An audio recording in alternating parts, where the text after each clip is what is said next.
Assalamualaikum warahmatullahi wabarakatuh. Selamat pagi anak-anak kelas 5 yang cantik dan ganteng. Bagaimana kabarnya hari ini? Kita belajar melalui daring dulu ya, karena masih dalam masa pandemi COVID-19. Sebelum belajar, kita harus berdoa dulu ya. Dan juga jangan lupa untuk selalu jaga kesehatan.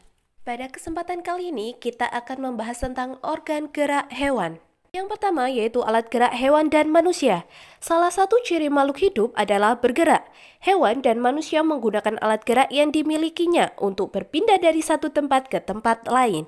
Ada makhluk hidup yang bergerak dengan kaki, sayap, sirip, atau otot perutnya. Selain untuk bergerak, alat gerak juga digunakan untuk memegang, melompat, memanjat, dan berenang. Alat gerak terdiri atas dua macam, yaitu alat gerak aktif dan alat gerak pasif. Alat gerak aktif berupa otot dan alat gerak pasif berupa tulang. Otot disebut alat gerak aktif karena otot dapat bergerak. Tulang disebut alat gerak pasif karena tanpa adanya gerak otot, tulang tidak dapat melakukan gerakan. Otot dan tulang bekerja sama saat hewan atau manusia melakukan gerakan. Yang kedua, alat gerak hewan dan fungsinya. Setiap hewan memiliki alat gerak. Alat gerak hewan disesuaikan dengan aktivitas dan tempat hidupnya. Perhatikan tabel hewan beserta alat geraknya berikut. Yang pertama, ikan memiliki alat gerak sirip dan ekor yang berfungsi untuk berenang. Yang kedua, hewan amfibi, alat gerak yang digunakan adalah kaki. Fungsinya untuk berjalan, melompat, dan berenang. Yang ketiga, yaitu hewan reptilia. Alat geraknya yaitu kaki, otot perut, dan kaki dayung yang berfungsi untuk berjalan, merayap, memanjat, dan berenang. Yang keempat, hewan burung. Alat gerak yang digunakan yaitu sayap dan kaki. Fungsinya yaitu untuk berjalan, berlari, terbang, dan berenang. Yang kelima, hewan mamalia. Alat gerak yang digunakan yaitu kaki dan sirip.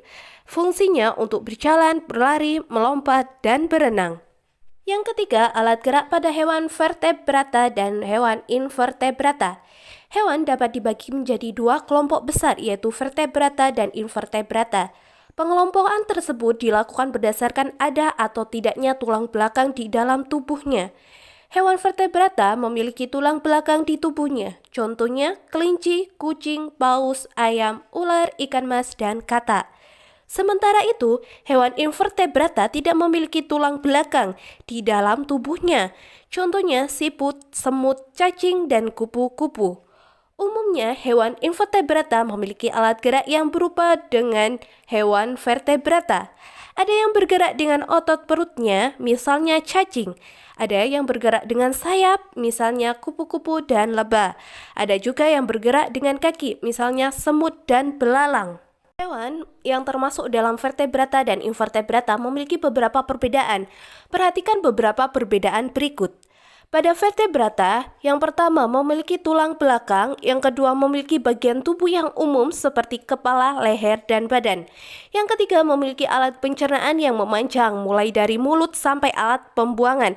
Yang keempat memiliki bentuk tubuh simetri bilateral atau jika tubuh hewan dibelah maka menunjukkan dua sisi simetris yang sama.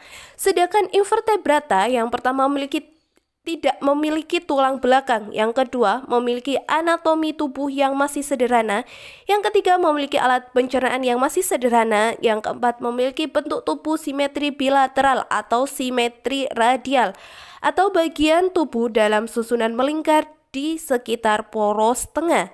Hewan-hewan yang termasuk dalam vertebrata adalah kelompok ikan, amfibi, reptil, burung, dan mamalia.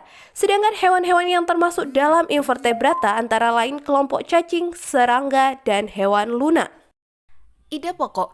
Ada beberapa informasi yang bisa diperoleh saat membaca suatu paragraf atau teks.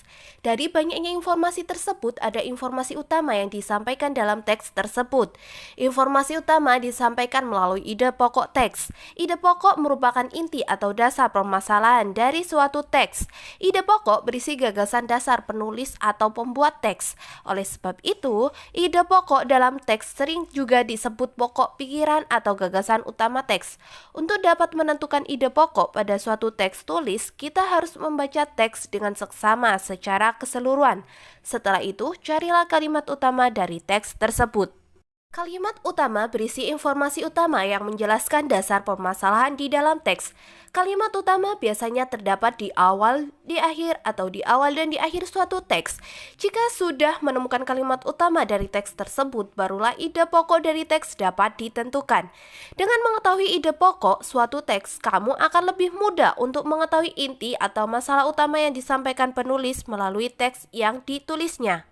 Seperti yang telah dijelaskan sebelumnya, ide pokok merupakan inti atau dasar permasalahan dari suatu paragraf atau teks. Ide pokok menjadi gagasan dasar dalam pembuatan sebuah paragraf atau teks dan dapat ditemukan dalam kalimat utama. Selain kalimat utama dalam suatu paragraf atau teks juga terdapat kalimat penjelas.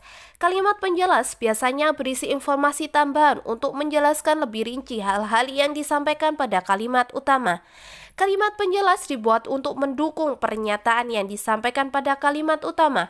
Dalam suatu paragraf atau teks, kalimat penjelas dapat berisi informasi tambahan, alasan, atau sanggahan yang dapat mendukung pernyataan pada kalimat utama. Oleh sebab itu, kalimat penjelas ini juga sering disebut sebagai kalimat pendukung. Ide pokok teks menjadi dasar dalam pengembangan paragraf atau teks. Untuk membuat sebuah paragraf berdasarkan ide pokok, ada beberapa langkah yang perlu dilakukan. Langkah-langkah tersebut antara lain sebagai berikut. Yang pertama, menentukan topik dari paragraf yang akan dibuat. Yang kedua, menentukan ide pokok dari paragraf atau teks yang akan dibuat. Yang ketiga, membuat sebuah kalimat yang berisi ide pokok tersebut. Kalimat tersebut akan menjadi kalimat utama dari paragraf yang akan dibuat. Yang keempat, mengembangkan kalimat dan ide pokok tersebut menjadi beberapa kalimat. Yang kelima, menulis beberapa kalimat yang berisi informasi-informasi tambahan untuk mendukung kalimat utama yang telah dibuat. Yang keenam, menyusun kalimat-kalimat tersebut menjadi sebuah paragraf yang padu. Sekarang, Bu Guru punya 5 soal yang harus dikerjakan di buku tulis tema. Selamat mengerjakan dan selalu jaga kesehatan. Bu Guru akhiri, wassalamualaikum warahmatullahi wabarakatuh.